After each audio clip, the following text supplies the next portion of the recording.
Welcome to Motorcycles and Misfits, coming to you from the Recycle Garage in sunny Santa Cruz, California.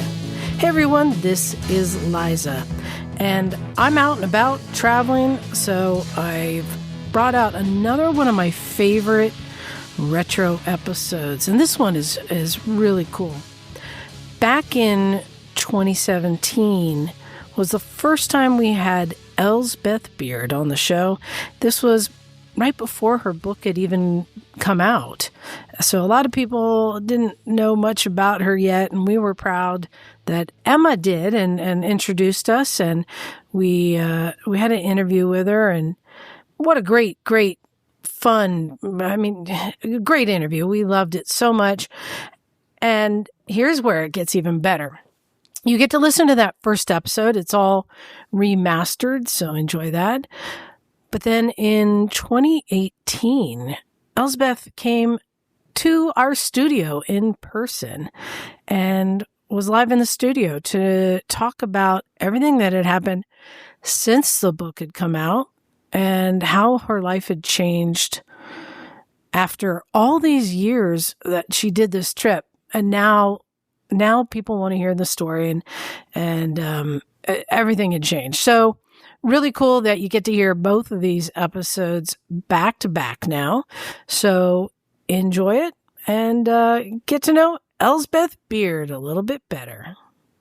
The reason that you got us knuckleheads here, it's a special edition of Emma's History Hole. Oh, we're going on that journey again. And it is so dark and deep. It's dark and deep. Dark and deep. It's a bit dusty and cobwebby. Yeah, normally I tie a rope onto my belt loop when we go down this journey. Well, I'm glad you do. And Emma, this is somebody you've been talking about for a while that you would love to interview. This is pretty much top of the list. This is top of the list. For those of you that have actually followed Emma's History Hole, and God bless every one of you, the very first person we talked about two people, both icons of the motorcycle world. Beryl Swain, First Lady to race at the motorcycle TT races at the Isle of Man. And of course, dear Beryl is no longer with us. However, we talked about Elspeth Beard. And just as a very, very brief recap, Elspeth Beard, first woman to ride a motorcycle solo around the world. And I'm beyond thrilled she's with us here today. Elspeth, are you there? I'm here. Hello, Elspeth from across the pond. Welcome. Hello. Thank you. So right now it's 11:30 in the morning, California time. Elspeth has kindly taken time out of her evening. It's 7:30 in the evening with you, isn't it? That's right. Yep, it is. Fantastic. So, brief recap. You rode a motorbike around the world. Incredible journey. I don't even know where to begin. Well, Jim. I think we can begin in is it Salisbury Plain in the UK? Very good. You've been doing your reading. It's not hard to find info about you, but maybe you could start there a little bit. So, some of the questions we tend to ask people, how'd you get into riding? What was your first motorcycle ride? Well, the very first time I rode a motorbike was a Husqvarna, which a friend of mine was taking down to Salisbury Plain, and which is basically a sort of army place where you can just ride sort of off road, right? And which was great. And so that was the first time I actually rode a bike. And I have to say, at the time, I kind of thought it was all right, but I didn't think, oh my God, this is absolutely amazing. And it was probably about a year later, I was in London, and I sort of needed, just sort of wheels to get around London. And a friend of mine was selling it was a Yamaha YB100. And in those days, you didn't have to take your test or anything. You could just stick L plates on it and just ride, as long as the bike was under 250cc. So I bought this bike from this friend of mine, Simon. I practiced riding up and down the road on a Sunday, and then Monday morning I went off to work on my bike. And I probably had that bike for about about a year, and then I got a little bit bored with it because it was a bit slow. So I then bought myself a 250 Honda, and then I need to interrupt. Sorry. This sounds awfully pragmatic. So did your love of motorcycling come out of a utilitarian need, or were you fired? So it didn't sound like you were too fired up when you jumped on your first bike. No. I kind of wasn't really. I did see it very much as just a cheap and efficient way to get around London. That was it. Yeah, no, I agree with you. I mean, we've broached this subject before at Recycle. Motorcycling in Britain and Europe is very different to motorcycling in America. In America, it's been a leisure pursuit from day one. Whereas in Britain, it's far more as a great alternative.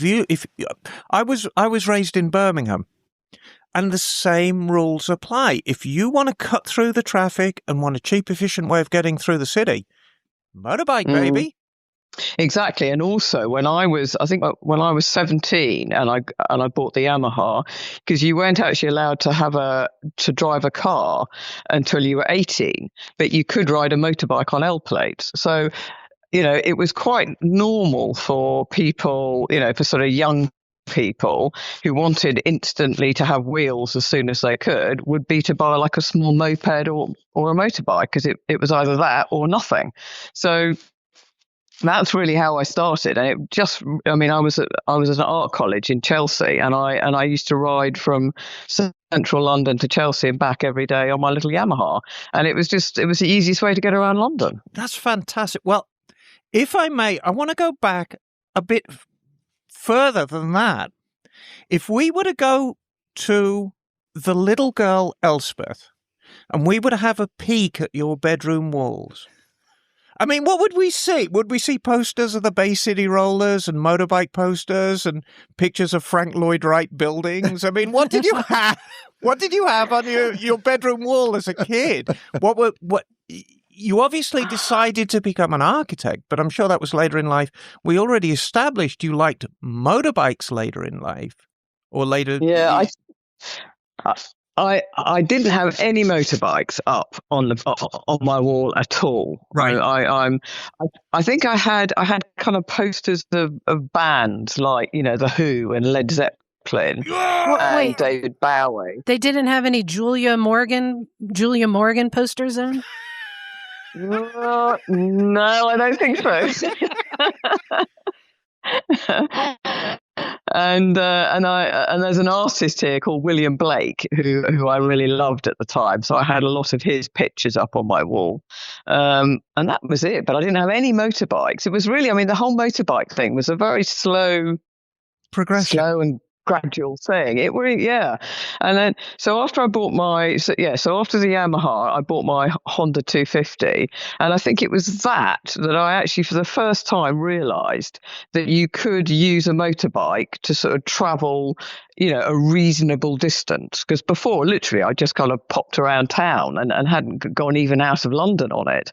And so when I got the 250, it was the first time I started to do slightly longer trips. And so I'd go down to Brighton to see my gran and all this kind of thing.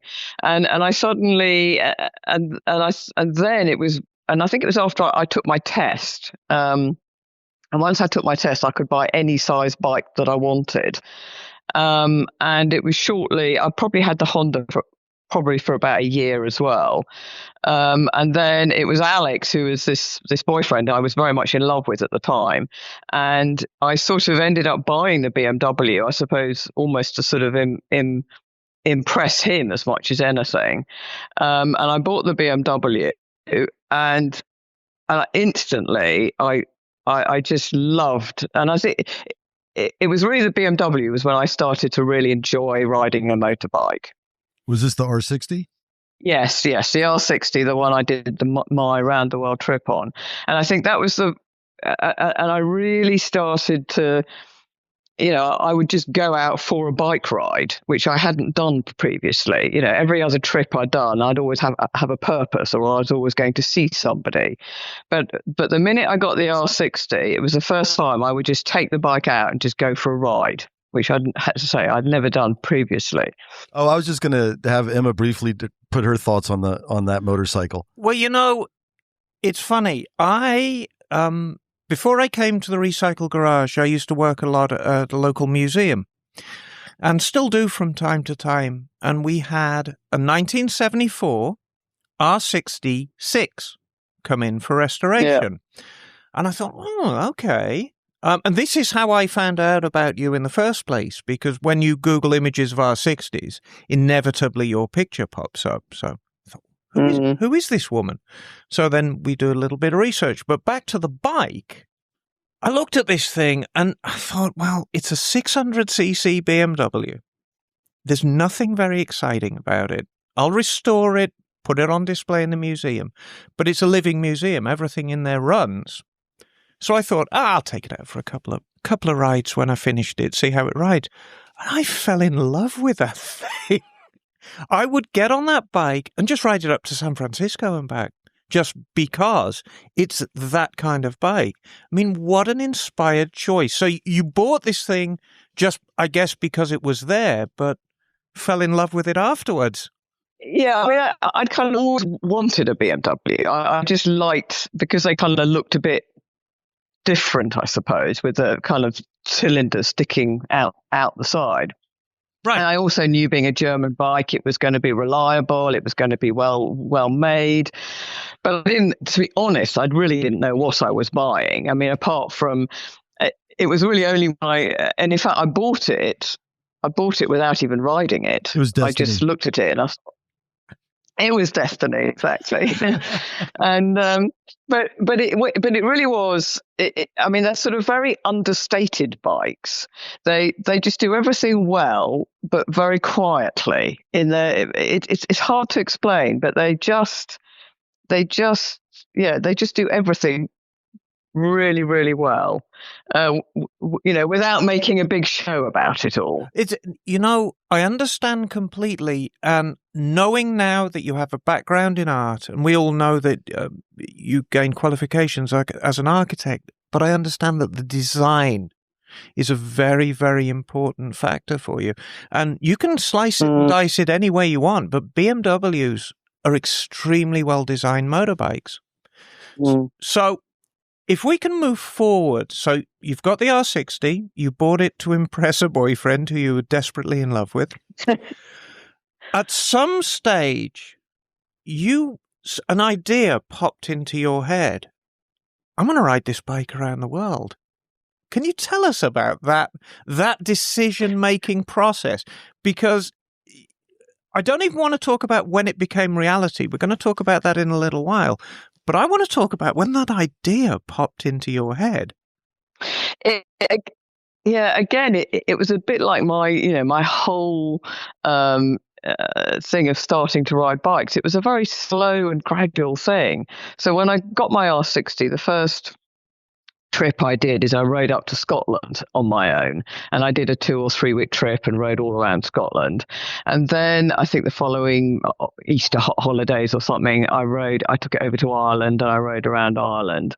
And then the year after that, I thought I'll be a little bit more adventurous, so I rode it around Europe. And I think it was probably when I was riding it around Europe, I actually thought to myself, I wonder whether it's possible. And I think I was almost just asking myself the question, which I know now seems a bit daft because the world is obviously a much smaller place. But, in the early 80s, the world was a very different place. And and I literally asked myself, I wonder whether it's actually possible to ride a motorbike around the world. And I think that's where, and then I think that little seed had been sown. And then it sort of went on from there. And it was really a whole sort of combination of things that happened to me that made me decide that I was going to go and try to ride my bike around the world. That is fantastic. I mean, it seems like everything has been a progression. There's no epiphany. There's no pivotal moment. You built up. We just did a show about an American woman, Bessie Stringfield. And Bessie was the first woman to ride solo across America. She did her trip in 1930. And as a black woman, I mean, the hurdle she faced must have been tremendous. But there are great similarities between her story and yours. I mean, she was the first. She was a lifelong lover of Harley Davidsons, just as you're a lifelong lover of BMWs. She started in Boston. You started in New York. Right. And she kind of, like you, it was a gradual progression. What she used to do was stick pins in a map, or what was it? Throw a marble onto a map and then write to that point, and build up for her across the country trip. And it seems like that you made trips and they gradually got larger, and then that's it. We're going to do the round the world trip. So talk about that. So what kind of planning? I think just about all of our listeners have seen the Ewan McGregor and Charlie Borman thing and the organization they did. I mean, they set up an office in London before they even considered making the trip.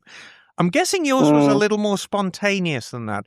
What kind of planning did you do? So, right, we're going to make this trip. What was the time scale between you saying, we're definitely going to make this trip and actually embarking on it?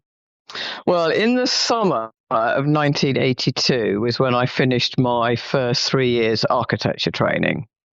And when I was at architectural college, was where I met Alex, who I was madly in love with, the reason I bought the bike.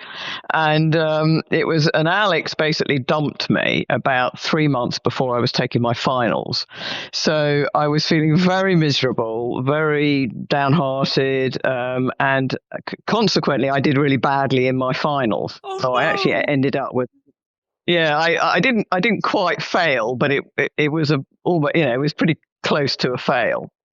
So I was sort of left in the middle of the year, June or something, and I had a lousy degree. I'd been dumped by Alex, so I was brokenhearted, and it was the early 80s, and in England it was when Margaret Thatcher had just been in power for a year or two, so there were no jobs in it. I mean, it was really bad time to try and get work. So I kind of thought, actually, now might be the time to go and do this. But I think it's also important to know that at the time, I had no idea I was the first woman to do this. And that's not the reason I did it at all. I had no idea. It was only about 10 years ago that I actually found that out. So I mean, the trip I did very much for myself, and it was something I felt I needed to do, whether that was to prove it to myself or my family or my friends or to Alex. I don't know, probably a combination of all those things. And so in the June, I decided, right, I'm off. So I basically worked full time in a pub for June, July, August, September. So I worked 4 months. I saved about £2,500, which I knew wasn't going to be enough to get me around. But I just thought, if I don't go now, I'll never go. So I thought I'd just take the money I've got. I'll get as far as I can, as the money takes me. And I sort of hoped I would manage to get a job in either Australia or New Zealand. So I sort of hoped my money would get me as far as that. And that also determined the way I chose to go around the world, because with my limited funds, I was fairly confident I could get my bike to New York, and I could get across America, and I could get to Australia. And I was confident because the year before I left on my trip, I actually flew out to Los Angeles, and I bought an old R75/5 BMW. Oh, I had one of those. And they're great bikes, aren't they? Lovely. I loved it. I wish I'd shipped it home, but I didn't have I had to sell it to pay for the trip. Anyway, so I'd ridden this R75/5 from Los Angeles to Detroit, and I left it in Detroit with my aunt who lived there, and she sold it for me later. So because I'd kind of done America, I sort of knew how much it cost. I had a good idea of how much money I needed to get across the States and then fly to New Zealand and Australia. So that was the reason I went round, because I think a lot of people who leave from Europe to ride around the world, they sort of go the other way around.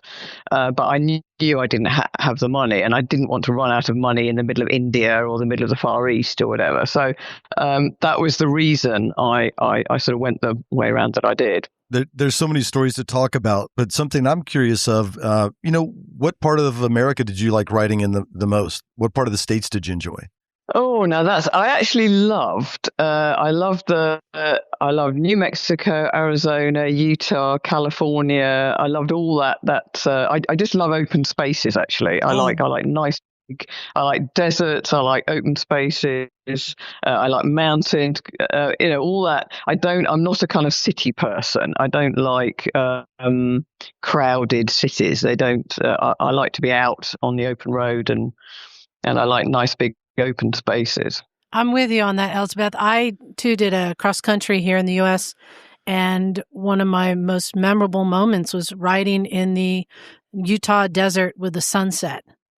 And the amazing colors. And I actually have that tattooed on my arm from the perspective with the handlebars from the bike with the sunset and the mesas. I agree, that is a beautiful part of our country. I'm glad you got to experience that. She's actually fibbing, Elspeth. She has it tattooed on her bottom. Yes. No comment. And don't ask me comment. why I've seen it. I was going to make an Arches comment. But no, I understand completely. So, first leg of the trip, you and the bike end up in New York. You go across America. How long did you take to go from New York to Los Angeles? I think it was about 4 months I did the trip. So from New York, I rode up to Niagara Falls, and then I went down to New Orleans, and then across the bottom to California, and I sort of popped into Mexico, and then got to Los Angeles, and then I shipped my bike from LA to Sydney. Okay, so now you're in Sydney. You're 4 months into the trip. What was the planned route across Australia? Well, when I arrived in Sydney, I only had $50 left to my name, so I had to work in Sydney for about 7 months to earn the money to get home. So I did 2 or 3 jobs when I was in Sydney, and then I rode from Sydney up the west coast up to Cairns, and then across to the centre of Australia to Ayers Rock, and then down to Port Augusta, and then across the Nullarbor to Perth, which is right on the west coast of Australia. Okay, I know it's painful. Can we talk about the Queensland accident? Yes. What happened? Well, that's a very good question. I still have no memory of it at all. It seemed I landed on my head, and I had concussion. I was in hospital for nearly 2 weeks. But I was at the time I'd met up with Tom and Ewan, who were on one bike, and they were riding just behind me, so they saw the whole accident. And apparently my front wheel went into this really deep pothole, and because I had so much weight on the back of my bike, the whole back of the bike flipped right over, and I basically I cartwheeled it down the road.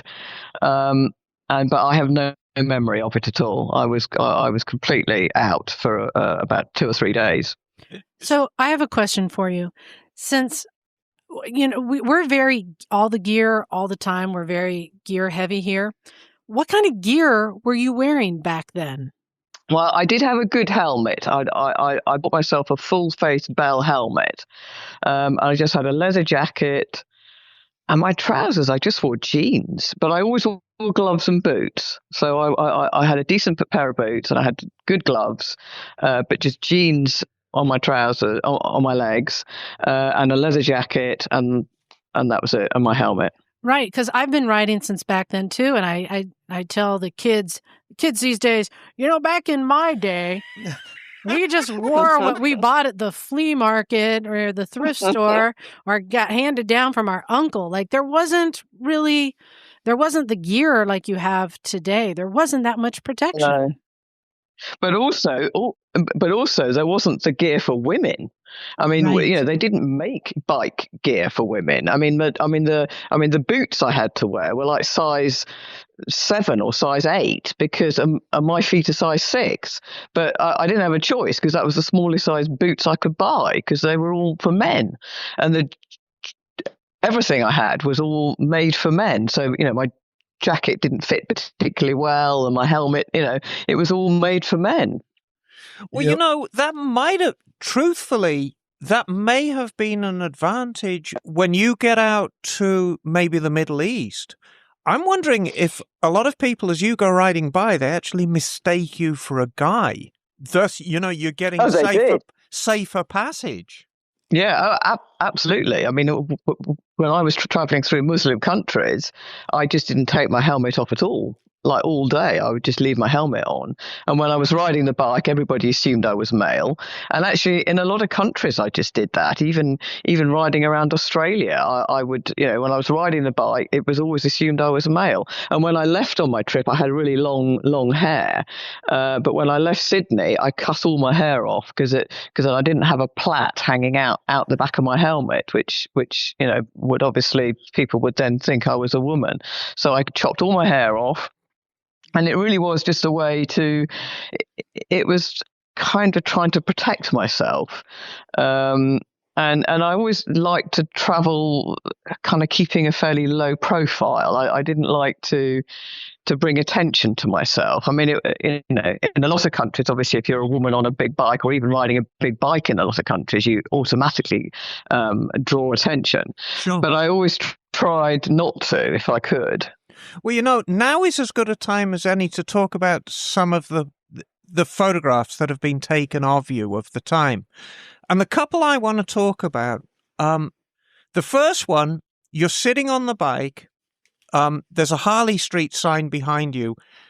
You look very young and very girly and very in love. I'm guessing that's when you first bought the bike and you were desperately in love with Alex.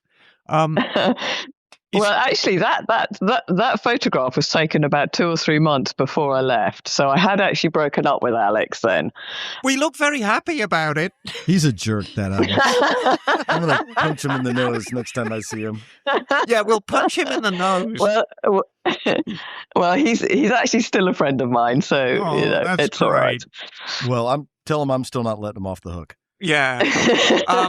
But it's funny talking back to, it kind of goes back to the Sydney thing and keeping a low profile. So the panniers that you were, panniers. So were those nice BMW ones, that you see people adventuring with? I'm just wondering. Well, they were, but they were too expensive. I couldn't afford those. They were like $400, and then you had to buy the rack, which is another $400. I didn't have the money. And also, with what I made, I could carry 3 times as much. Right. Yeah, well, we'll describe what you made, because I don't think I can. Other than maybe a pizza delivery motorcycle. It's a small building. Well, they were. I got bits of aluminium angle, and I made the 2 side panniers, which rested on my footrests, and then I had this big top box that I put right across the back seat. And the top box was probably about 4 foot or 3.5 feet wide by about 1.5 feet high. And actually, but when I was making it, I was thinking, well, it's all light and it's all full of air, so I might as well make it as big as I can. And the other thing that I really hated when I was traveling was when you have a bike and you have to pack everything really tightly in every little space because everything just fits in your luggage. I couldn't stand that. So I actually wanted just a big top box that I could just open the lid, throw all my stuff in, throw my food. If I bought a loaf of bread, I could just throw it in the back. So half of that top box was actually empty, and it was kind of, space I just used as and when I needed it. So I have a question for you. Here at the Recycle Garage, we are very much into teaching people how to wrench and build and modify themselves. So when we see something that somebody's done, it really intrigues me. So my first question is, how did you learn how to do that? I mean, does that go hand in hand with being an architect? Not really. I think it was, I mean, I'm very practical and I'm very, and I like making things. I always loved making things. When I was growing up in London, I was a child, I used to make model aeroplanes and I used to make huge ships out of matchsticks and all that kind of stuff. I just loved making things. And my dad was very practical and he was always repairing his cars and he was always repairing the roof or whatever. And I think he kind of encouraged me, and I learned, I learned a bit from my dad. Or I think what I learned from my father was that you could tackle and you could deal with anything like that. There wasn't anything you couldn't fix if you just kind of took it apart. So, I mean, I had that kind of upbringing. And then I think when I got my BM, I just bought myself a Haynes manual, which just tells you how to take it all apart and everything. And I just read it. And if you can read and you've got a reason, and you're reasonably intelligent and you can hold a spanner, well, you can do it. It's really not difficult. And the BMW engines are so simple as well. They're so simple to work on, and they're really easy. So I didn't really find it that much of a problem, really. So this is a perfect time to dovetail forward a little bit more to the second accident. And there's so many questions I want to ask you about the second accident. Can I ask it? Can I ask it? Go ask it, Liza. What does dog taste like?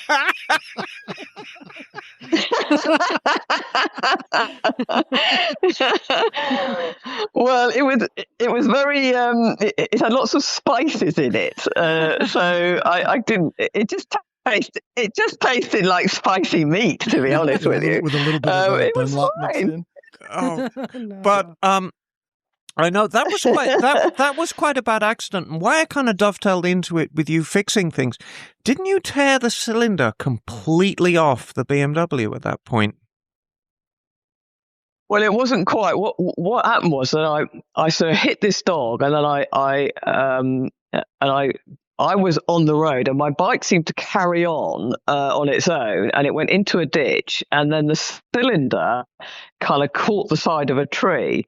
So the exhaust and the cylinder was sort of bent. It wasn't quite bent, but all the oil was coming out from the base gasket, and the whole exhaust coming out of the pipe, out of the cylinder, was all bent against it. So I had to do a kind of makeshift repair in the middle of Thailand, which got me home. So Well, it's fascinating. One of the things that I was really curious about, as we touched on, Recycle Garage is infamous for the janky repair. I remember when Jake first came here, someone had donated a non-running 49cc moped, and Liza said, "Hey, who are you, kid? Take out the garbage, and here's your project." And the remedy for it, I think it had no air filter, so they restrict the airflow, was they crushed a beer can and shoved it in the air box, and that was the repair. But I'm curious, what were some, because you had to have broken down, enough in out of the way, middle of nowhere places. And at some point, we do want to touch on all the countries you've ridden through. But what are some of the jankiest repairs that you've had to make on the fly? Okay, I'm going to put that into English for you, because janky is not. What's the biggest bodge you feel you did, or should I say, what is the bodge that you're the proudest of? Bodge? Yes, bodge. Oh my goodness, that's it. Bodge. That's a very good word, bodge. I know my ignition switch kind of fell apart, and I had to put it back together using rubber bands, and that got me most of the way home. I don't know. I think the most useful items I had on my trip were rubber bands, wire, and tape. And I think everything by the end of it was held together with either one of those three items. Oh my gosh. That is fantastic. Did you ever run into any, do you have any good mechanics on the road story? I know, you and Liza share some similarities. She's been through Pakistan and she has some good stories about, how you make repairs out in the middle of nowhere. Did you meet any characters on the road or what's it like when you break down? Do people help you? Do they not? Yeah, I mean, actually, I had I had two times, which I was extremely lucky. One time when I was riding across the Nullarbor in Australia, and my bike caught fire. I was just riding along, and all this smoke came from under the tank. Don't you hate it when so that I kind of happens? jumped off it, and I thought, oh, yeah, I know, it's a real problem. And so I kind of tried, and I can remember I was standing there thinking, oh my God, should I go and try and put the flames out, or is it going to explode and blow me up? Anyway, I went in and I got a jumper and I kind of tried to smother all of the flames, and literally I hadn't passed a single roadhouse, nothing, for like 150 miles, and after all the flames had died down, and I thought, oh God, what am I going to do now? And I just looked down the road, and about 150 yards down the road there was a little blue sign, and it said auto electrician. So literally I just wheeled my bike to this place, and it was this auto electrician who came from Wales in England, or not in England, but in the UK, and he was out there all on his own. So we spent 2 weeks making an entirely new wire loom for my bike, and we put the whole thing on and rewired the whole bike. And that was it. But I mean, to have gone all that way and see nothing for hundreds and hundreds of miles, and then my bike just happened to choose to catch fire 100 or 150 yards from a auto electrician in the middle of nowhere, I thought was absolutely extraordinary. You know what I'm reminded of with this? Have you ever seen the Blues Brothers? And yes, I have. So that poor Dodge police car, they put it through all kinds of hell, and it comes through completely unscathed. And it gets them to the courthouse in Chicago and just disintegrates on the sidewalk. And I'm thinking of exactly that. This poor BMW, you put it through all kind of horrors, and it wants you to finish the trip. Let's go ahead and do this one. Can you run down, it might sound like poetry or a rhyme, but can you run down each country? Because we're touching all over the place. Can you go through the countries you rode through on this trip? Okay. First, right, America, Canada, Mexico. Then I went to New Zealand, Australia, Indonesia, Singapore, Malaysia, Thailand. And then I shipped the bike across to India, went up to Kathmandu, up in Nepal. Then back into India, and then Pakistan, Iran, Turkey, Greece, Europe, back home. It's flabbergasting. And the thing I want to touch upon is, I'm not even going to say it's commonplace now, but you can go into a travel agent and you can book a round the world motorcycle trip. But when you did it, no cell phones, no GPS. It's a staggering achievement. And the thing I like about it, no matter how many TV shows they make about Ewan McGregor and Charlie Borman and anybody else, your place in history is cemented because you were the first. And I know that's not why you did it. Even though you just found out about it. You found out about it 10 years ago, but kind of all roads lead back to you. It's fantastic. But I think also, I'm really glad that I did the trip when I did it without any of that stuff, because it was a true adventure. I had absolutely no idea what was around the next corner, where I was going to stay that night, where I could get petrol, where I could get food, where I could get water. I was just sort of going out there, just riding my bike, and I just had to cope and deal with whatever I found. And it was a real adventure. And I think now, with all the the GPSs and the technology, and people can book things and plan things, and you can fly bikes all over the world. I mean, I think it's great in many ways, because I think it encourages a lot more people to travel, because it gives them that kind of sense of comfort. But for sort of me, it was, I'm so glad that I did it and it was a real adventure. And I didn't know where I was going to be at the end of the day. I didn't know anything. I just lived every minute of every day. Hey, this is Liza. I have a question for you. I'd love to hear about your time in Pakistan. I've ridden across there, and I'm going back again this year. I loved it so much, but I can't imagine what it would have been like a couple decades ago. Was that, how were you accepted there? Well, I think I did. That was one of the countries I did keep my helmet on most of the time, during the day. It was, because I had a lot of trouble getting out of India, I only had sort of 2.5 weeks to ride all the way across Pakistan to get into Iran, because my visa for Iran was going to expire. So riding through Pakistan was quite, it was quite quick. And the problem I also had when I was there was that Afghanistan had just been, or fairly recently been, invaded by Russia.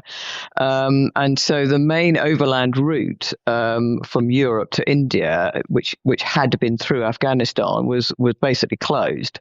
So all the traffic was going through the desert in Baluchistan, where there really wasn't a road. So it was about 300 or 400 miles of just desert, where you just had to kind of follow telegraph poles and tracks and hope that they kind of led somewhere. I think now there is a road, and I think it's all sealed, but it wasn't in my time. So, it was a very quick, I can't say, I would have loved to have gone to the, right of the northern bit of Pakistan, which I understand is beautiful. Have you been there, right to the northern, the mountains and everything? Yes, all the way up to the China border and back. So it's the Karakoram Highway, and I found that the people there were very, very accepting, progressive, and so hospitable. That's why I was really curious how much things have changed. Yeah, I wouldn't say they were. They weren't unfriendly, but I wouldn't say they were particularly friendly. I was kind of more seen as a slight curiosity thing, I think, and they kind of looked at me and they just because they thought I was a bloke anyway, and then they just left me. So I don't have any really good or bad, memories of riding through Pakistan, apart from trying to get through the desert, which was pretty, which was really tough. The bookends of that trip, leaving India and then heading into Iran is fascinating. But, I Googled a little bit, and there seemed to be some Interpol information about some forged documents getting out of India. I don't know. Can we talk about this here? Or is the statute of limitations? Oh, I don't know about that. Well, that was, I tell you, the whole saga of getting out of India, I could write a book on it alone. It was a complete nightmare.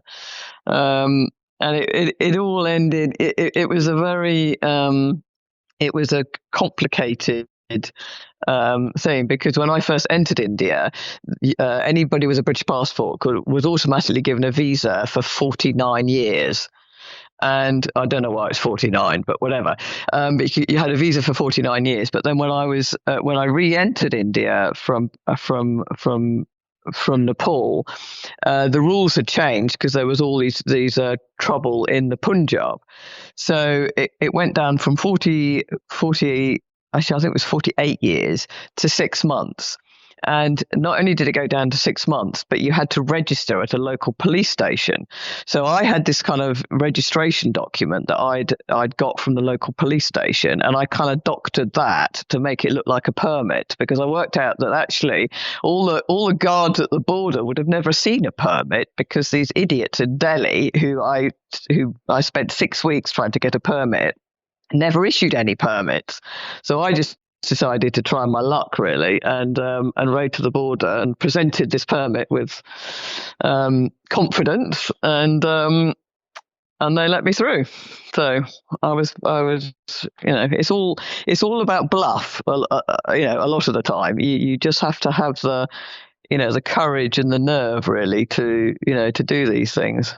This is high adventure, Elspeth. It's like an Ian Fleming novel. And that's what makes it so great. What I'd like to do is really talk about your life since the trip. I've absolutely no doubt you don't make a trip like that and stay the same. It probably changed you forever. Your career's been in architecture, correct? Yes. Yeah. So when I got back from my trip, I finished off my architecture degree, and first of all, when I got back from my trip, nobody wanted to hear about what I'd done. There was no interest. All the bike press didn't want to know. Nobody wanted to know. Nothing. So I just packed all my stuff up, put it in a cupboard, and left it, and that's where it sat for 30 years. But when I got back from my trip, I went back and did my architecture degree, finished it off, and then I came across this old derelict water tower, which is 130 foot high, that I decided I was going to buy and convert into my home. So I spent 7 years doing that.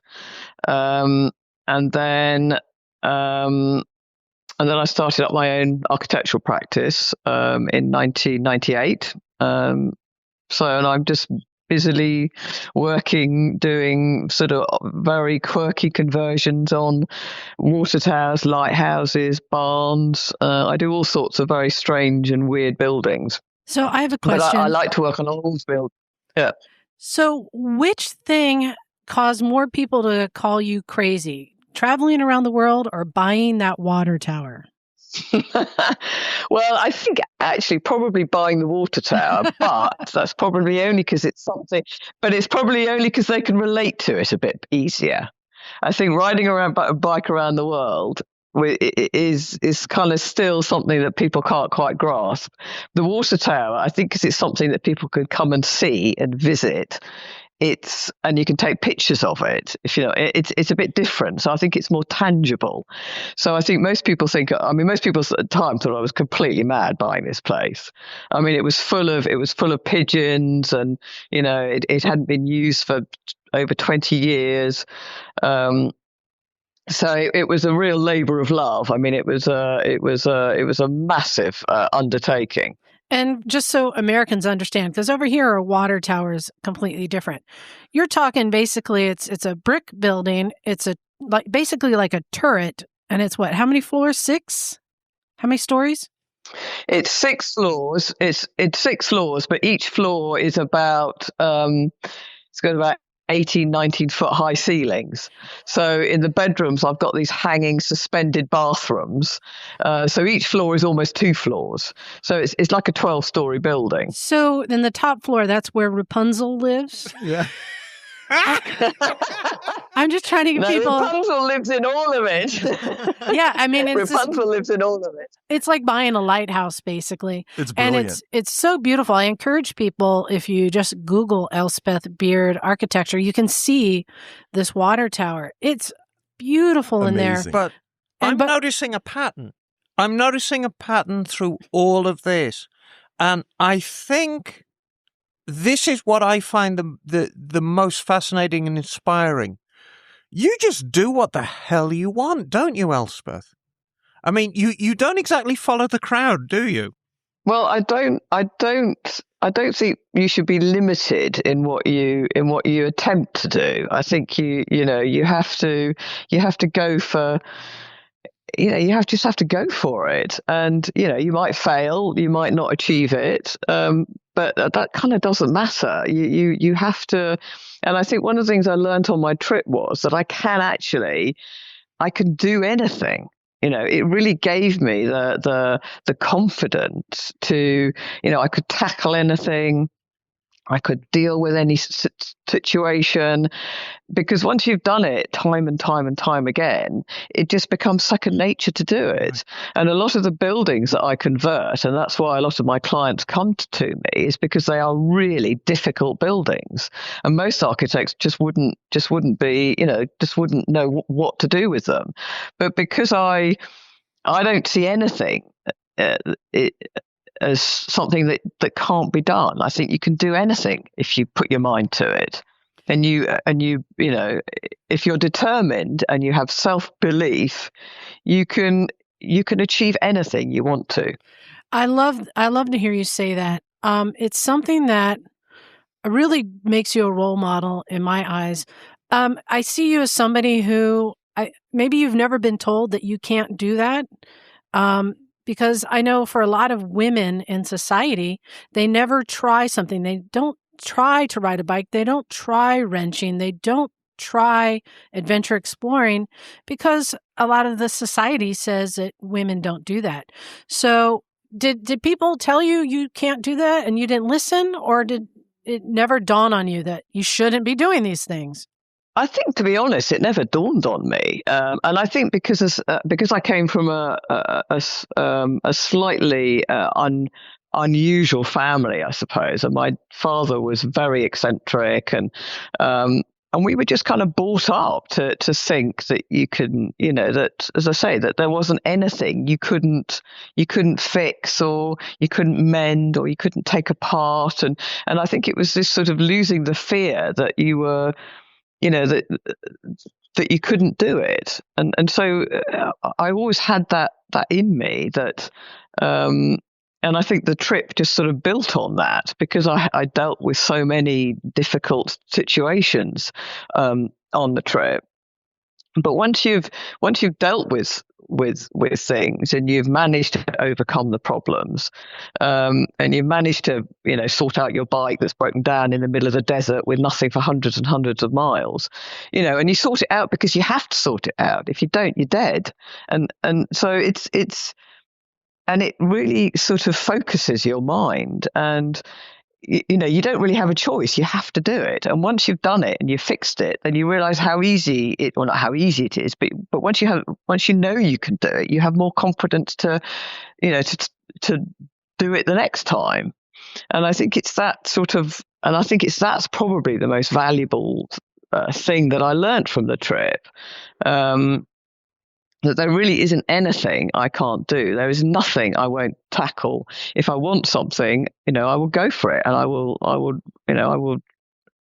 try it. And if I fail, I fail, but I will always go for it, and I will always try it, and I will never let anybody tell me I can't do something. I love it. Something I love that you did, which is no small undertaking, and I know this is near and dear to Emma's heart, is you fully restored that R60, correct? I did. I got it going. I got it running again last spring. What prompted you for that? Right, like just decide one day, or? Yeah, she was just sitting in the back of the garage. She'd been there for 18 years. I mean, I rode it a bit when I got back from my trip, but I mean, the poor old thing. She's got well over 100,000 miles on her now, and the frame all twisted, and the forks are bent, and the brakes don't work. But that's just the way she is. I just got used to it. When you can't wheel it and you slide it up the road, and exactly. So, and I just kind of looked at it and I thought, no, I think it's time I got you back on the road again. And I hadn't. So she hadn't been running for 18 years.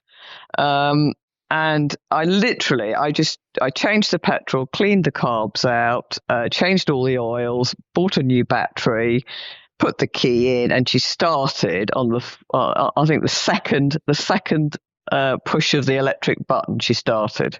So, have you been riding all this time? Yeah, I've got three other motorbikes. So I've got a BMW R80 GS, which is my main bike I tend to ride, and then I've got my old R60, which of course I could never sell, and then I've got two sort of small off-road bikes that I do my green laning and my off-roading on. Wait a minute, you didn't say what brand they are. Is it possible you ride something other than a BMW?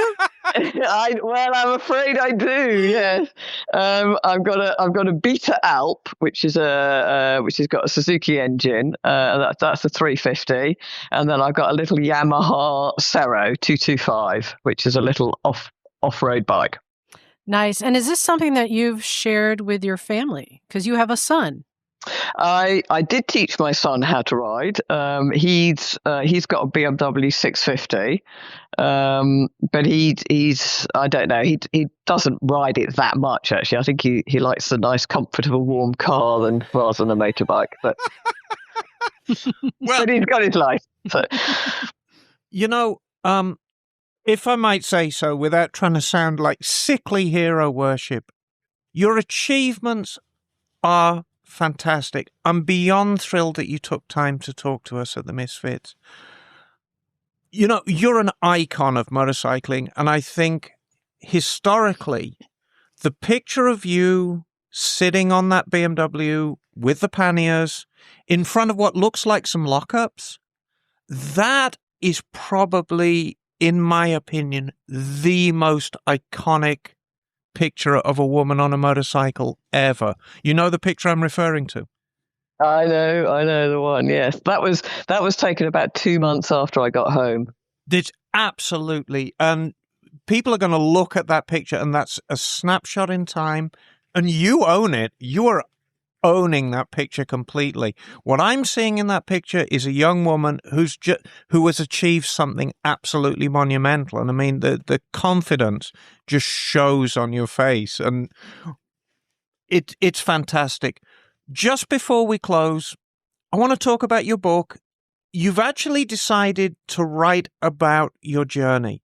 When's the book going to come out? Bear in mind, the majority of our listeners are in America. So how are they going to read it? Hopefully there's pictures. Yes. We don't read so good. There will be pictures. Well, the book's being published in the UK. It's going to be published on the 6th of July. And then it should be published in America towards the end of the year. Fantastic. And I mean, these days with Amazon, you know, probably a lot of our American listeners, if they want to get a hold of the book, they can just get onto your Amazon UK and get a copy sent over to them. What's the book going to be called? It's going to be called Lone Rider. Lone Rider by Elspeth Beard, June of this year. Elspeth, it's been a pleasure. You're such a gracious guest. Thank you so much for joining us. I really don't know what to add. I mean, it's an incredible story of high adventure. Can you add to that, Jim? Liza can. I just have one last question. Why do you think it is, after all these years, that you're now getting all the notoriety? I don't know, actually. It was, no, I don't. I'm still kind of taken aback with the interest that, I mean, having got back and there being absolutely no interest in my trip at all. And 30 years later, suddenly, there's this great interest in my story and what I did. I just find it extraordinary. I really do. And I think it's great that if my story can inspire, other women to go out there and travel and do things, I think, it's almost, I feel as if my whole trip has sort of almost done sort of full circle, and something that I did all that long ago can now have impact and inspire people 35 years later. And I just find that absolutely extraordinary. Well, to drive that point home, and we're fascinated with your story as well, and how it's been buried for so long, I don't understand. But my daughter and I, Jake is her name, who just got back from a stint in Scotland. We're just talking this morning about us doing this interview, and I was sharing her story with your story with her. And she has a bit of a traveling spirit, we'll say, I think, a wild child. I think that is fair to assume. So I think you are inspiring people. And literally this morning, my daughter and I had a conversation about your journey, and I could see the spark in her eye. And, by seeing someone that's able to do that, especially back when you did it. So I think you are inspiring people now. I know I'm inspired. I'm ready to go. Let's take a trip. So, but again, thank you so much for joining us. We definitely look forward to the book coming out. So I think we'll wrap things up here. Can we speak again, Elspeth? Yes, that'd be great. I'd love to. Yeah, hopefully when the book comes out, we can have you back on just to remind people about it and give you some promotion. And I do have some good amateur acting experience. So when it does come out and you need someone to play that mechanic, out in the middle of the nowhere, I'm available. No, I think, Jim, you could play the dashing Alex. Oh, I'll play Alex. Do I get to take Elspeth out for dinner? I'm in. I don't need to mention again, Elspeth, if you ever want to make a trip to California, you'd be most welcome here. You are very much one of the misfits. Thank you. I take that as a compliment. It's an enormous compliment. Thank you once again. You've been a fabulous guest. I'm beyond thrilled over this interview. It's marvelous to actually put a person behind the story. Thank you for taking time out to be with us. No, well, thank you very much. Great. Well, on that, I think we'll let you go, and we look forward to talking to you again. All right. Good night. Okay, bye. Cool. And we move on to today. Yes. And I am absolutely thrilled to introduce the first English woman to ride a motorcycle solo around the globe before GPS, before cell phones, before technology. A staggering achievement. And she's probably got the most jet lag of any person I have ever seen. Miss Elspeth Beard, welcome to our show. She's with us here in the studio. Say hi, Elspeth. Hello. Yeah, and Miss Emma, I wanted to thank you because I remember you said, I want to tell you about some women who've done some amazing things. And it was Beryl Swain and Elspeth Beard. And, sadly, Beryl's no longer with us. Right. And her career with motorcycling was quite short. She was very competitive in the Isle of Man. They actually changed the rules to exclude her. And it became, for the class she was riding in, it became a minimum weight. And it was very, very hard for women to actually compete because they couldn't attain the minimum weight. And that's how they excluded her. What a bunch of dicks. Yeah, absolutely. But, she was very happily married and she had a career, I think, at a local supermarket chain as a manager. But, of course, Elspeth is very much still with us and has never left motorcycling and is still a very, very avid motorcyclist. And I wanted to add, anytime you're like the first at something or have done something the greatest, there's always somebody who can argue the point. And it cannot be argued that she is the first British woman, but it's also, I give her the credit. I say she is the first woman to ride solo around the world. And there's different exceptions to that, but I just want to say in my book, I give her that full credit. Oh, absolutely. And the achievement, you can't overstate the achievement of doing this without handheld navigation. Right. And for those who haven't heard the Elspeth Beard interview, that was episode 183. And Jim, Emma, and I had the opportunity to do a Skype interview with her. And It was the first Skype interview I'd ever done. Oh, wow. We're breaking new ground here every day. And you actually conducted it from the bedroom of your house, Elspeth, didn't you? I wanted to be comfortable. And comfortable you were, but it was an amazing interview. We still get mail about that interview, and I'm sure we'll get more because a lot of people are number one, going to revisit it. But since we did that interview, what are we up to now? 230 or something? 240? more, it's 240 something. 240 something. So we've gained so many more listeners. So go back, revisit that episode. Still haven't seen a paycheck from any of this. All right, but Emma, we're going to tell the story, Ridiculous. though, of the Oh, absolutely. So for those who weren't there, it was quite funny, and we were trying to be quite polite, but we were getting a bit of a giggle because Elspeth got comfortable and said, "Do you mind if I set the phone down?" It's like, no, not at all. So she set the phone down on her lap, was lying in bed, but what we kept seeing was her hands. She kept gesturing. So we're looking at the ceiling in Skype, and we kept seeing these hands as she's talking. She gestures a lot when she talks and explains. And it was so brilliant. We got such a laugh out of it. I had no idea. The time change was quite a difference, wasn't it? Early in the morning? We did it in the morning, so it was at night for her. Yeah, Right. Night, yeah. Yeah. I know. And I want to point out, Elspeth is desperately tired. How long is you're doing a complete West Coast book tour right now? You wrote a book, you're signing it. So how long are you in America for? Well, I arrived on the 1st of May and I was at Flock to the Rock for 3 days. and then I did a couple of other events up in Seattle, and then I came down to San Francisco, did 2 events in San Francisco, and now I am here. And from here, I'm going on to Los Angeles to do a talk there at the BMW place, and then I am driving over to Flagstaff to Overland Expo for 3 days, and then I drive to Phoenix, and I fly home. So wow, that's a tour. To everyone on the East Coast who wanted to get your book signed, we just wanted to say neener, neener, neener.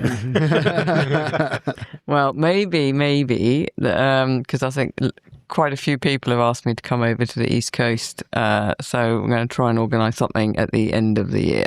So yeah, awesome. So when we talked to you, you had been writing your book, and Bagel, why does it sound like I'm far away? Oh, sorry about that. Thank you. Well, you probably didn't have a very good breakfast this morning, did you, Liza? Well, yeah, last we talked to you, you had written your book, but it wasn't out yet. And then as soon as it came out, I ordered it, got it, and it's an excellent read. And then I just remember when I invited you to come on the Pakistan trip, and I just had all these questions. And it was great to be able to get some answers and follow up on that. And I love how, as you're doing these speaking engagements, people are asking you these questions. You're like, well, you're just going to have to read the book. it's much, much easier. Just Such a tease. Well, the thing is, it's just a very complicated story, and the questions are not always easy to answer quickly and easily. So you got to read the book. And for those who haven't read the book, it basically covers your childhood, your family life. Yeah, it basically, how I started riding bikes, how I ended up riding my bike around the world, and then the whole trip. And then there's the sort of last chapter, which is the sort of aftermath, which is what happened at the end. And it sort of brings the book right up to date to 2016, which is when I finished. So all the people that I mention in the book, you sort of find out what happened to them. And I also sort of explain what the trip gave me, what I learned about myself from the trip, and how that helped me in other parts of my life, in my work and everything else that I've done. Because you have been extraordinarily successful in your life, haven't you? You've maintained. You're a very renowned architect, I know, and your home is an absolute showpiece.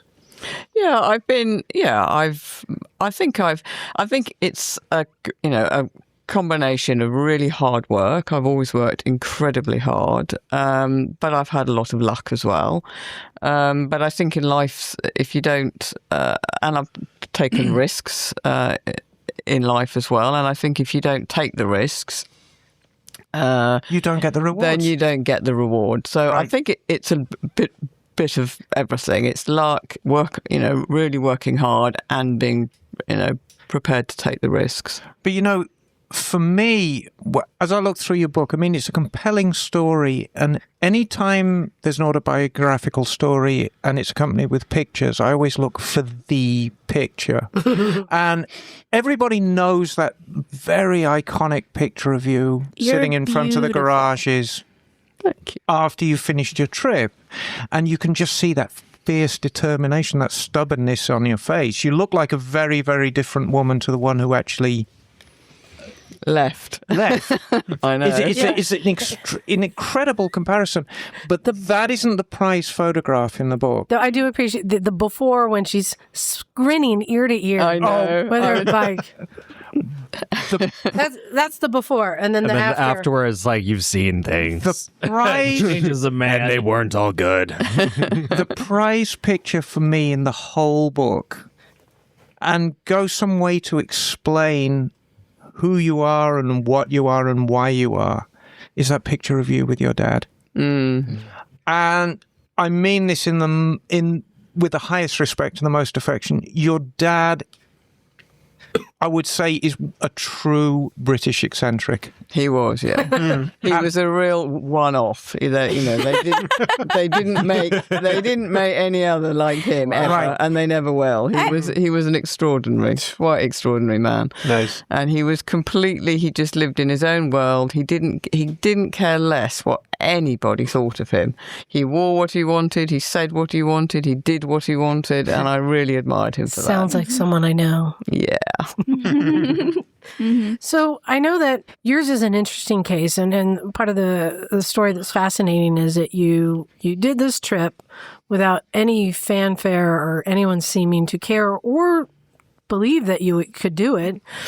You just did it. It was your own personal journey. Came back, put everything away because it had been established. Nobody really cared. And 30 years later? Yeah, it was 2008, I think. Somebody started caring. Well, 2008, somebody at BMW asked a friend of mine to write a short article, and that went on the internet. And that was the very, very first time that the photograph of me when I came back from my trip actually was out. It was literally the first time anybody had seen it apart from me. Wow. And then it was so over the next kind of 4 or 5 years, this picture was kind of blogged and shared and sent all around the internet. And the one that I'm wearing on my shirt, my bootleg shirt. I want that. You know what? That's the thing. One of the terms that you search for on the internet is women motorcyclists, and that there's like the first 4 or 5 photos. Right. Wow. And that thing just like went viral when it first came out. I know. There's something about it that sort of captured people's imagination. Totally. Whatever. Yeah. And well, so much so that didn't somebody find some of these being sold in a boutique somewhere? Yep. There was somebody sent me a photograph from a clothing shop up in Edinburgh where they had pinched the photograph, put it on a T-shirt, and they were selling it all over Europe. Wow. So I sued them and I won. Nice. Well, of course you won. It's you. Did you I get all the know, shirts but I as tell well? you what, they actually said, no, that's not you. No, you didn't take the picture. No, you don't have Oh, the... that's cheeky. Yeah. And I had to fight them. Wow. And anyway, I won. And So. she told that story, and that's what gave me the idea to make my own. And I just, As long as you don't sell I it. feel like okay. you're missing the point. but I remember, and I mentioned this to Elspeth, and you were actually quite surprised by this, but I remember back in '85, and it was a long, long time ago, but there was a 2-line thing in a very obscure motorcycle publication, a British woman finishes around the world trip, and it really was that. And I don't know why it's stuck in my head. They might not have even mentioned your name. The only reason I remembered it is I remembered it was an R60. And it might have been something to do more with the bike than you. But there was so... Probably, that sounds about right. But there was so little interest back then in what you did.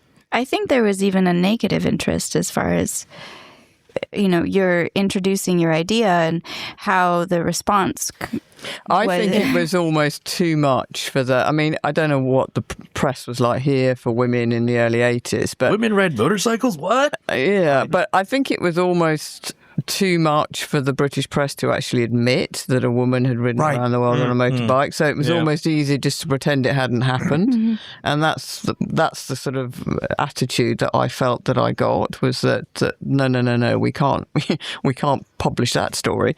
So it was very, and so whatever, So Wow. So you started getting all this interest. You started getting people like us hitting you up, say, hey, would you do an interview? And it's kind of snowballed. And then the book came out. And you've just continued to get more and more attention. And I'm sorry to say it, but you've become an icon in women motocycling. Rubbish. Well, no, it's true. Rubbish. And we were talking earlier about it. Why? Why now?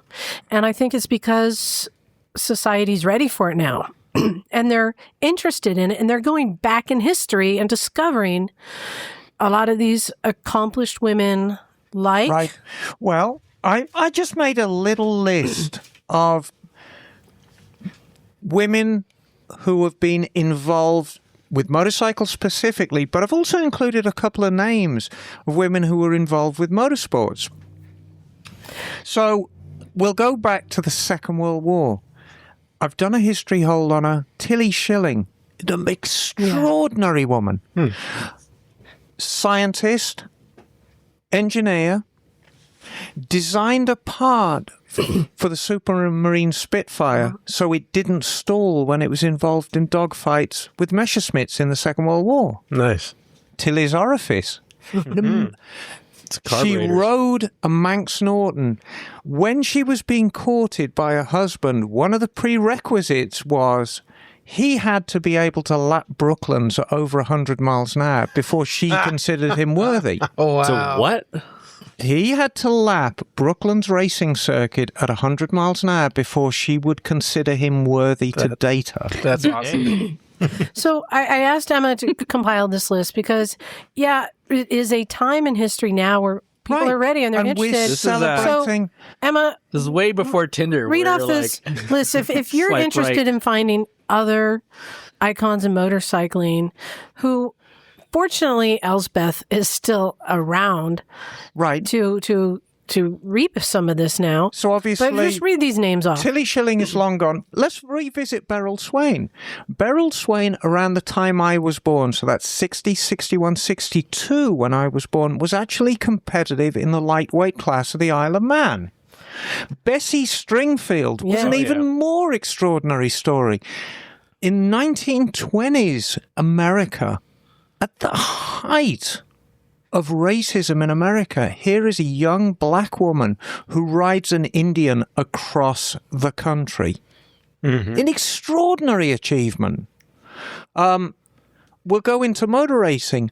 Pat Moss. She was the sister of Sterling Moss. Incredibly competitive in rallying. Absolutely fearless. She drove an Austin Healey 3000, a big, powerful car. She was a very small woman. Used to manhandle this thing over alpine passes. Nice. But virtually unbeatable. We have, going up forward to the 70s, Le Mans 24-hour racer, Davina Galitza. An extremely competitive sports car racer. She was driving big Porsches with nearly 1,000 horsepower. And then if we get into Hollywood, now Hollywood's always had an interesting relationship with motorcycles. Anne-Margaret has had a lifelong love affair with Triumphs and has been quite competitive. I saw an article the other day on the International 6 Days Trial.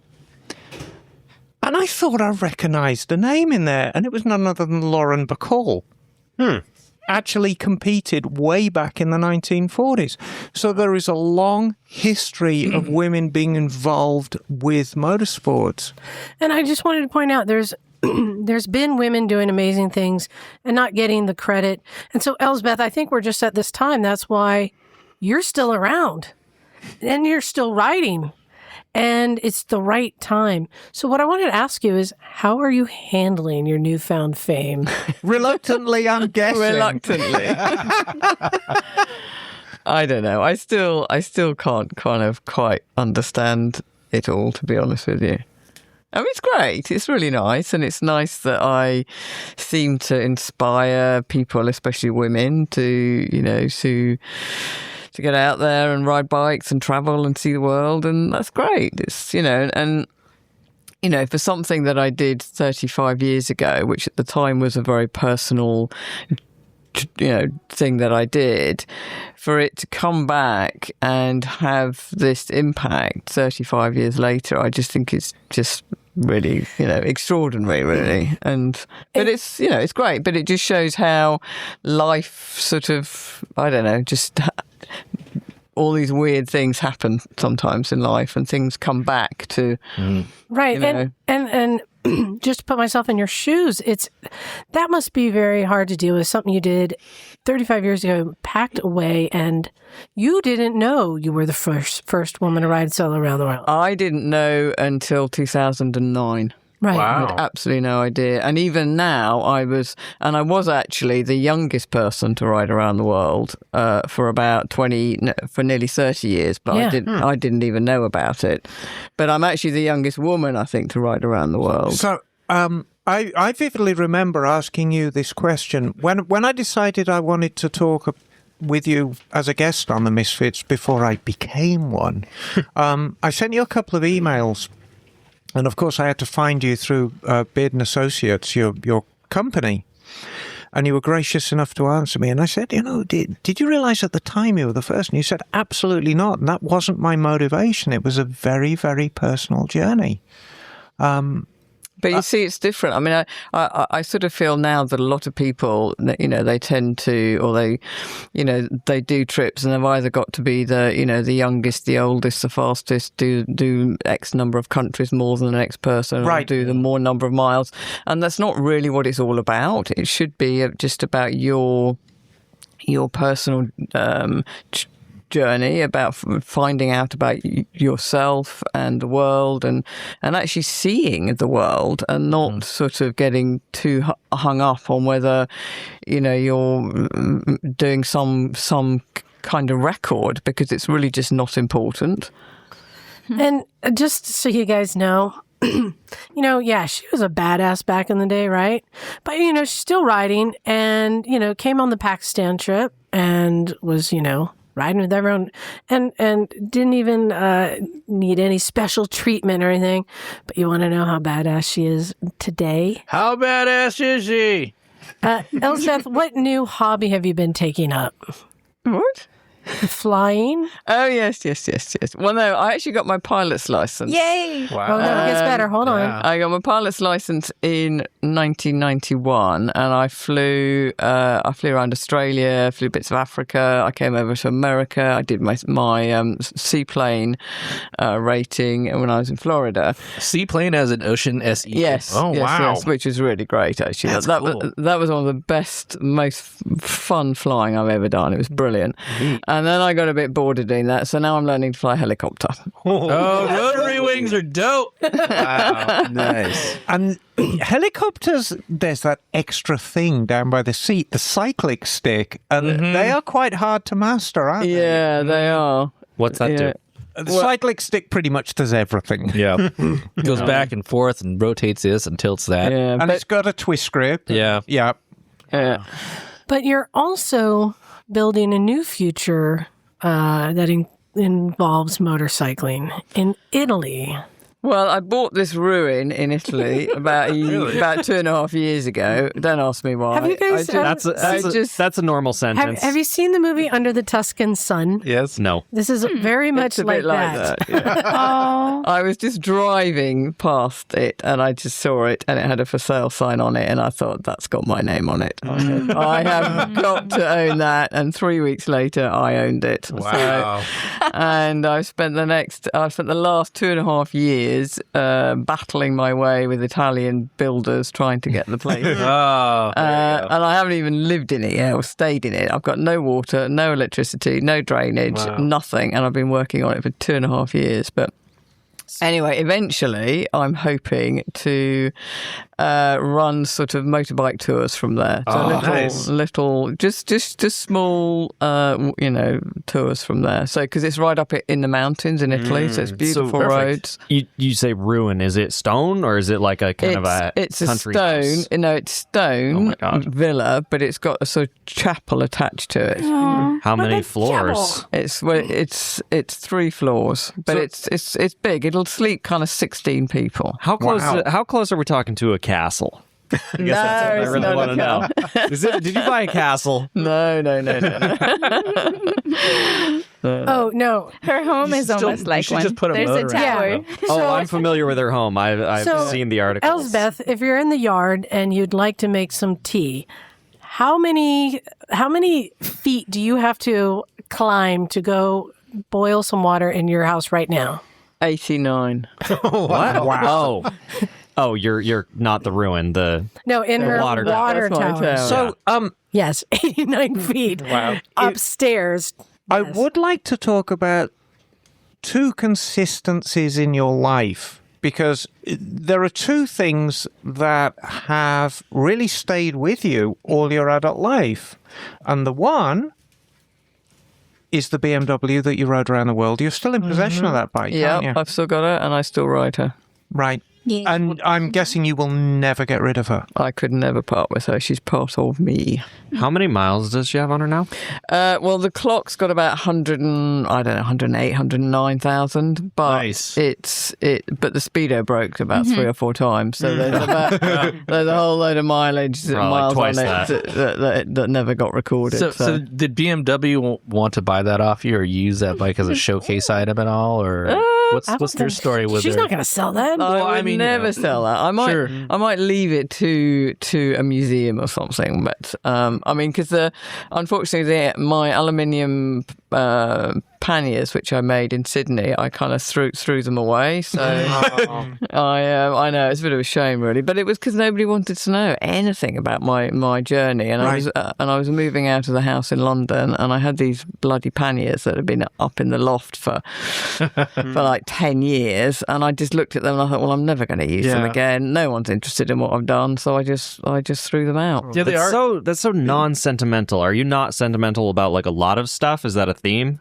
Well, I think at the time I was probably, I don't know, at the time I had a lot going on because my father had just died and I'd just given birth to my son, and we had to move out of my family home in London, and I had to move into the tower, which was still a building site, had no water or electricity, with a 6-week-old baby. So Again, normal things. I kind of had I had slightly more important things to deal with than trying to save some panniers on a trip that I did 10 years earlier. Your panniers, they don't look very convenient as moving boxes. They're kind of oddly shaped. But it sounds like you don't get mired in the past too easily. You're very willing to move on to the next thing. I don't know. I am sort of, yes. I mean, there's certain things like my bike. I'd never part with. But that's going to dovetail into the next consistency in your life is the water tower.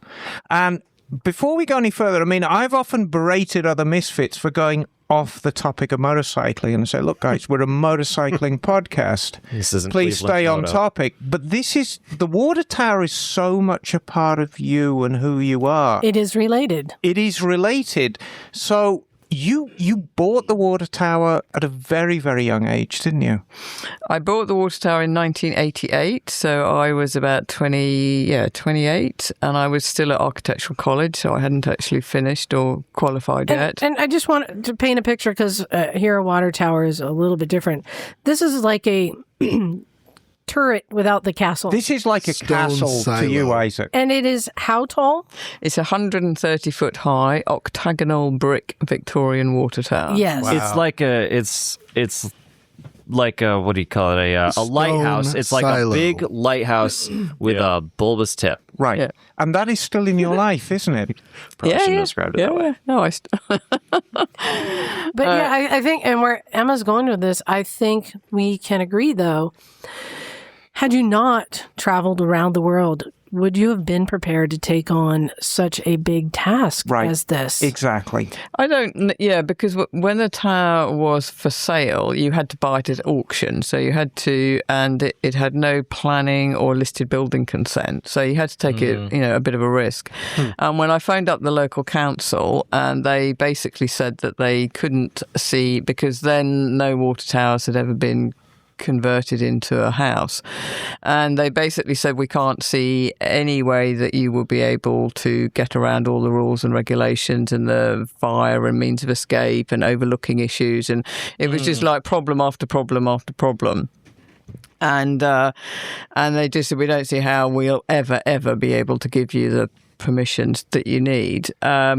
But anyway, I kind of ignored that. And I just thought, well, there's no problem that can't be solved, and I will just deal with them. So I bought it at auction, and then I spent the next year and a half fighting the local council, and they turned me down, and then I had to go to appeal, and I won on appeal. So finally, I got there. And were you an architecture graduate at this point, or had you knock on a school and were just like, I'm going to buy a water tower? I think when I bought the water tower, I hadn't actually finished my training. Oh my God. But, because it takes a lot of training. In the UK, it's like a 7-year course. Oh, yeah. And I think by the time I'd won the appeal, I think I had finished my training. I can't actually remember.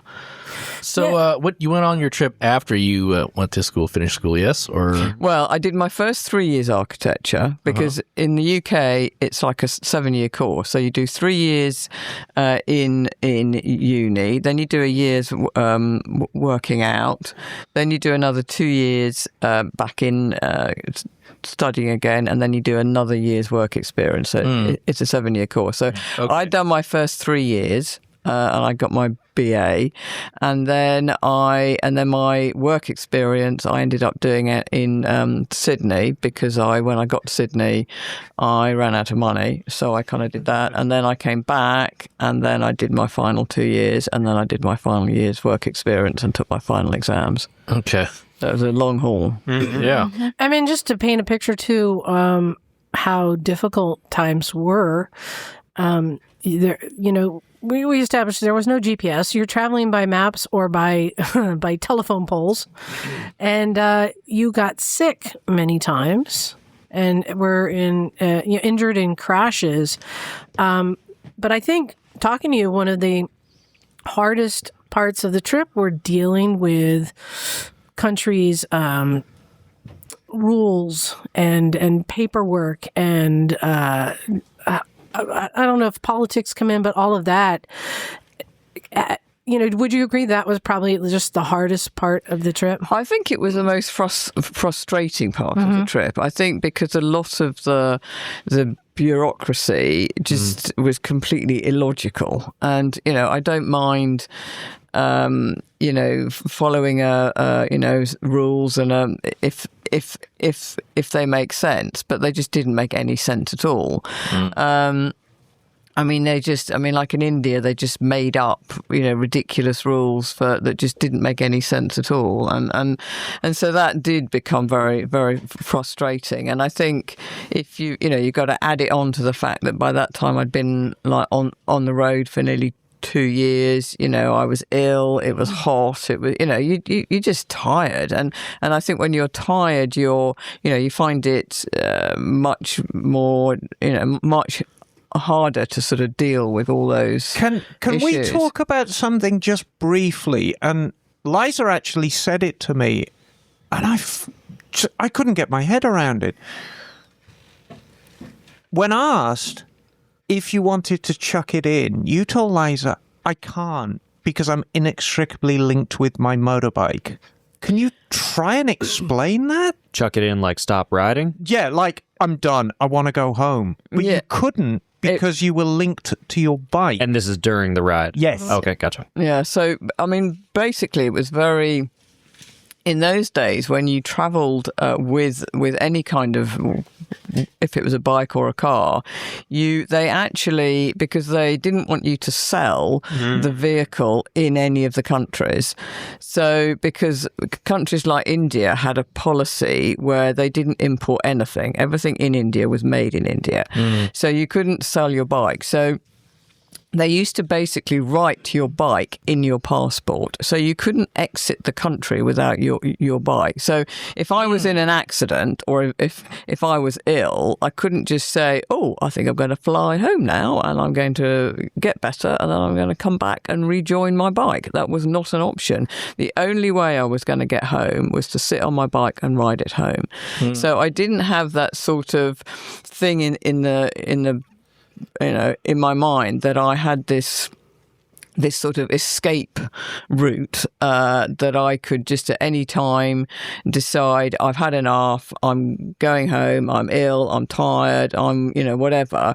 I did not have that option. I had to, if I had an accident, I just had to sit in a hospital for months and months and get better. I had to fix my bike, I had to get back on it, and I had to carry on riding it. And I think that's a very different kind of trip to the way that people travel now. Oh yeah, it's absolutely completely different. If you feel that you've got that sort of get out of jail free card the whole time. You know, it just sort of takes, I don't know. I don't want to undermine Ewan McGregor and Charlie Borman's trip at all, because it is an achievement. But we can make fun of them. Let's make fun of them. Rolled her eyes. But they had an entire crew. They were in danger. Give me a break. When you talk about setting up an office with a complete office staff in order to plan the trip, and you, of course, had a complete office staff to help plan your trip. Oh, didn't you? absolutely. Absolutely. Do you still have the tools that Snap-on donated to you? Oh, yeah. You know, honestly, no. I will give them credit.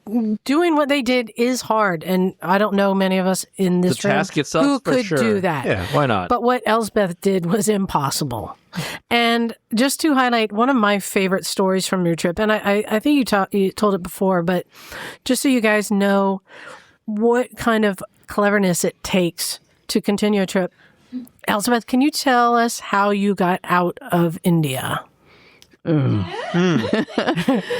this was clever. That was a very long story. Well, okay, so where do I start? So when I first entered India, anybody with a British passport was automatically stamped in 48 years. So we were allowed to stay in India for 48 years. Where that came from, I have absolutely no idea. Whether it was in 1948 that India was given its independence, I don't know. But anyway, so I entered India, and then I went up, and then I left India, went into Kathmandu up in Nepal, and then I re-entered India. And when I re-entered India, there had been there'd been some unrest in the Punjab state, and so they changed the rule. So anybody in India with a British passport, suddenly you weren't allowed to stay there for 48 years. You were only allowed to stay there for 6 months. And but you also had to register with a local police station.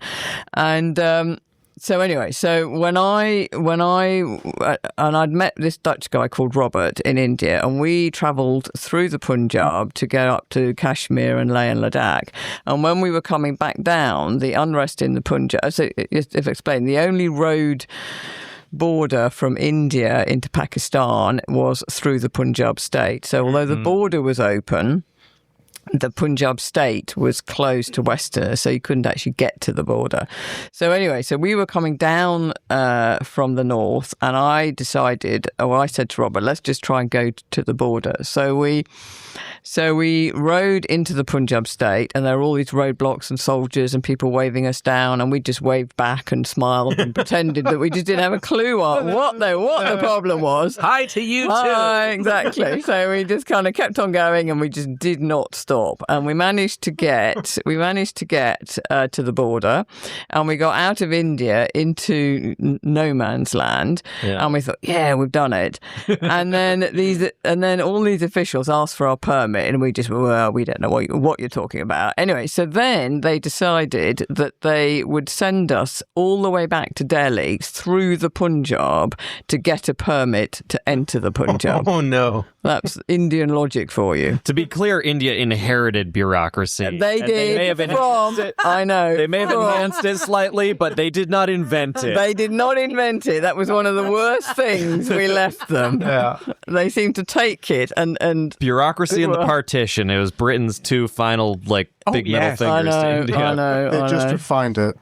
Anyway, so then we went back to Delhi, and then we didn't get a permit, so we went back through the Punjab again, through all the roadblocks, managed to get to the border again. And then it was a complete accident that I handed them my passport, and my registration thing fell out of the passport, and the official picked it up, and he thought it was my permit. He went, "Oh, permit." So anyway, I didn't say anything. Well, they hadn't seen one before, They had right? never seen them. They didn't exist. Like, if you play dumb in the States, you just get beat to death by the cops. That doesn't work that way, I guess. Wait, so that's awesome. Did you go? You went from I'm going to mix this up, from Britain to America and west. Started so you in went New York. east to west. I went. Oh, okay. This is making more sense now. I headed west. I got you. Yeah. Now, you brought up Robert. Can we talk a little bit about Robert? There's a picture of him in the book when he he was very, very sick towards the end, wasn't he? Well, I had hepatitis in Iran, and then he kind of probably caught it off me because 3 weeks later he got hepatitis when we were in Turkey. Wow. I didn't think that went away. It doesn't really. Oh, okay. And just to remind you, look pretty good for someone who got hepatitis. I mean, we all know when you travel, drink bottled water. That didn't exist back then. Yeah. It was really hard to stay healthy when traveling in a lot of parts of this world. Yeah. It was really difficult. Did you ever get chased by monkeys? No. They have scary teeth. So, I wanted to talk a little bit, though, about the bike and wrenching. Because I always say, I think everyone benefits learning their bike better and being able to wrench on it. Elspeth, would you say that you know your bike pretty well?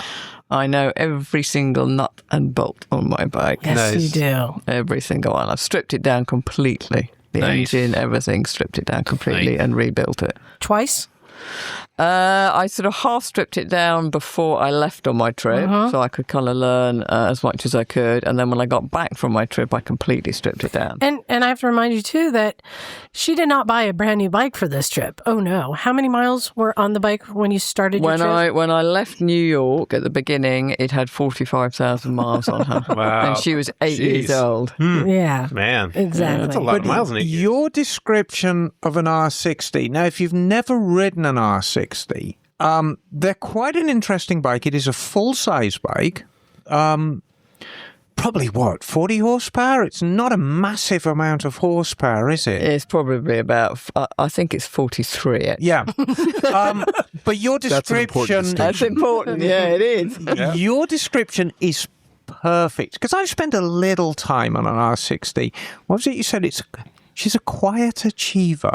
Yeah, she is. She just does everything well, but quietly. And, yeah. You know, I've pretty much, over my riding career, I've ridden everything. And I keep on going back to twins. I like twins because it's pretty good. It's almost like a heartbeat underneath you, and particularly V-twins or flat twins. They're so characterful, and it's a real visceral connection you have with your bike. Yep. Because there's this heartbeat going on underneath you, and on the freeway, they're not bellowing, they're not yelling at you. There's just this purring going on. It's very relaxing. Kind of loping along. Yeah. You can feel the power pulses, and you're kind of getting slowly pushed along. Especially on a bike where the crank runs the same direction as you. They've got this straight ahead battleship feel about them. It's a very, very good feeling. Yep. Do the BMW, do the Boxers do the Goozy lean? Yep.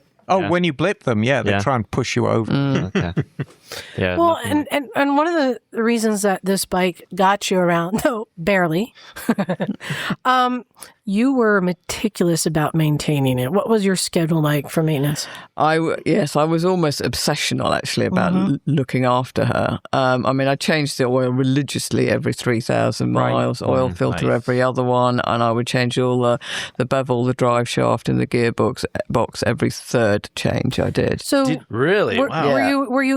How many of these, how many oil filters did you have on you? Yeah. Well, I bought some. I kind of vaguely worked out how many I would need. I bought some in the UK before I left. I bought some more in the States before I left the States. And then in Australia, I stocked up in Australia, and I think I stocked up in Australia enough to get me home. Dang! So where'd you get oil? In your cases? You had bike parts. A lot of it was bike parts. Dang. Probably the panniers were pretty much bike parts and tools. Oh my god. Oh wow. But, okay. Wow. And then the top box was food and clothes. The top box was food and clothes. Yeah. Here's the beauty of a BMW or a Goozy for that amount.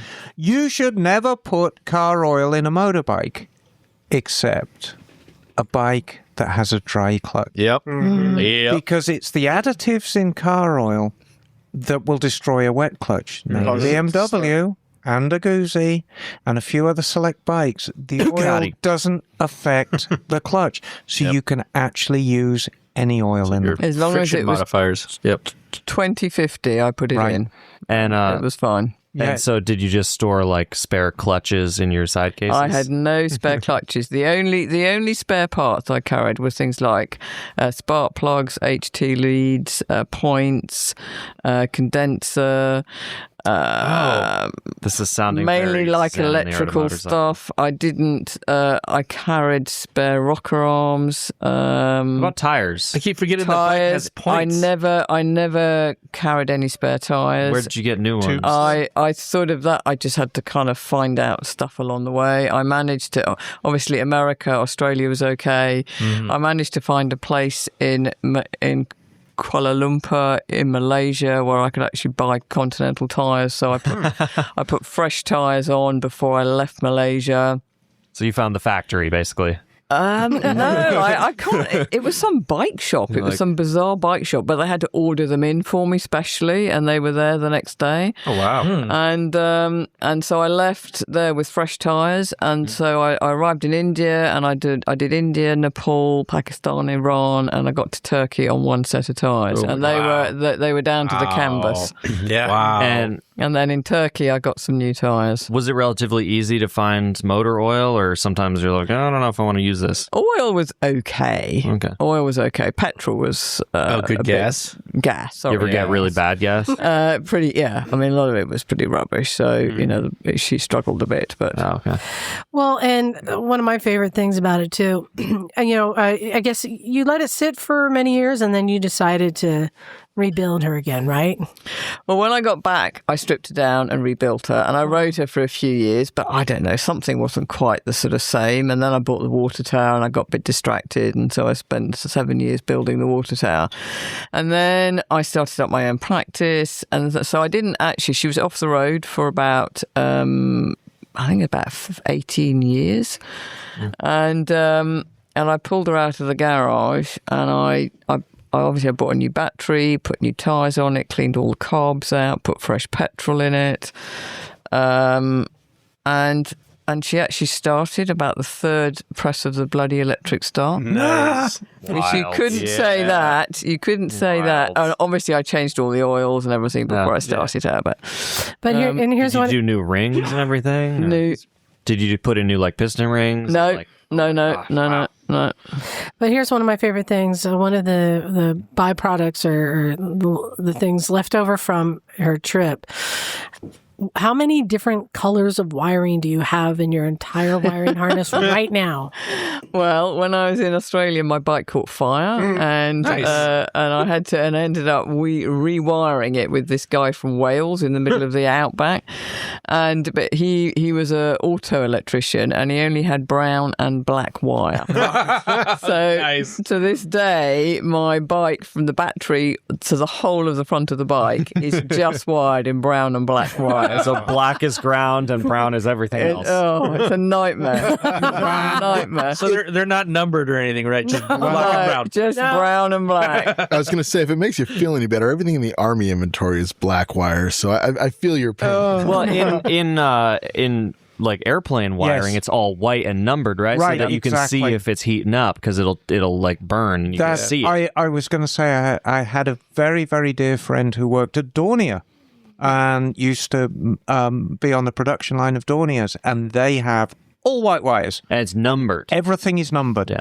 It's numbered at the component, and then it's numbered at the switch. I learned That's that like from Cleveland's airplanes. motor. Those tags fall off pretty quick in a tank. Right. Well, I had one question, because I know you had to do all your own repairs and everything. So when you were in Thailand and famously you crashed, and I think, did it like rip the cylinder off the bike? Well, the cylinder hit a tree, so I had sort of oil coming out of the base gasket. And oh no! So how do you do a repair like that? I just stripped the cylinder head down. And rebuilt it. So what was the actual damage? Was the cylinder significantly bent off? Well, it had broken the seal, but the actual base gasket was cracked as well. Okay. But I just happened to have a spare one, of course. So it was just that it moved it enough that the gasket and the seal itself was messed up. Yeah. But as far as the actual metal, none of it was torqued around? No, it was all kind of bent, and it was bashed up, but it was okay. The pins were okay. This was the infamous crash where you actually ate the victim of the crash, didn't you? I know, but I didn't know I was eating it. Well, that's okay. It was a dog. Read the book. Oh, no, I told somebody that story today. So the other thing, a story I love hearing, when I said that the bike barely got you home, you talk about how on return home, how that thing was being held together with, what were you saying, like rubber bands? The three most useful things I carried was wire, rubber bands, and insulating tape. And I tell you, I used to, every day, I would have to tie something or stick something or wire something and hold her together. So what kind of things were just barely being held together? Well, it was just irritating things, like on the R60, the ignition key is on the side of the headlight. And because I had been riding for all those thousands and thousands of miles on really rough roads, and I had another key, which I think was the key to my padlock, it had just come really, really loose. So the ignition switch inside was really loose. So that was all held together with rubber bands and wire. And of course, that would kind of perish or slip again. So I'd have to take the headlight off and rewire it. So that was a typical, nearly all the problems I had with the bike were sort of electrical problems. The engine was nothing. I had no problem with the engine at all. I relate to you so strongly right now. It was all electrical, all electrical. And because the bike was, it was old. And that's always I suppose the first thing that starts to pack up is the electrics.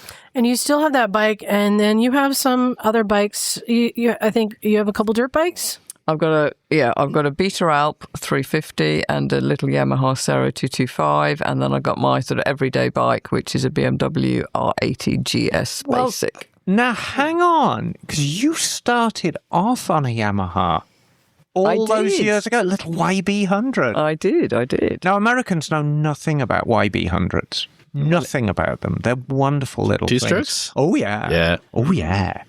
Yeah, a little commuter bike. Not glamorous. Very much a workhorse. Did you make a cruiser version of that bike? No. No, it's long before cruiser. That's why we Americans don't know about it. Let me tell you about cruisers. Weren't even really invented till the late 70s. Right. And they weren't called cruisers at first. They were called LTDs. LTDs? They were LTDs. Okay. Mid-70s, when your little YB100 rolled off the line, it was like, it was just a little commuter bike, wasn't it? Yeah. Lovely little thing. Yeah. Charming little bike. So you've gone... Oops, I'm sorry. You've gone back to Yamaha after all these years where you started. That's great.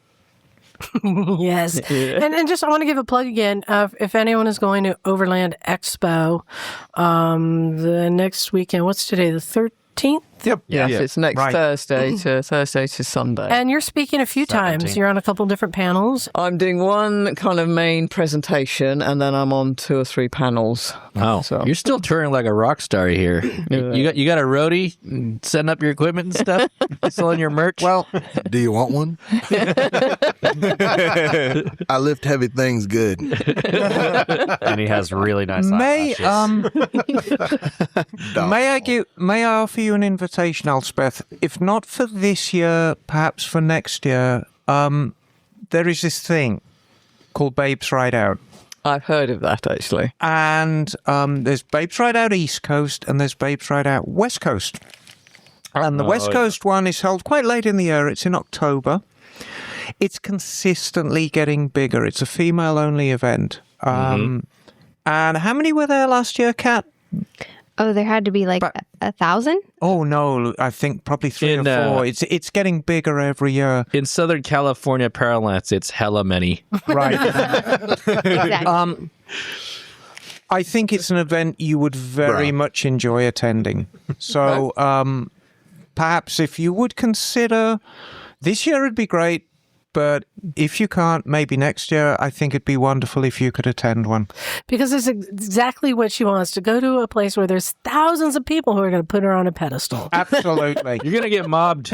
Yeah, that sounds horrible. Bring a whole bunch of markers to sign things. And isn't it like sponsored by Sailor Jerry or something? Yes, free beer and free Sailor Jerry all weekend. Everybody's on motorcycles. Let's give them tons of free alcohol. What a good idea. No, you don't go anywhere. Hollister's been doing it for years. Yeah.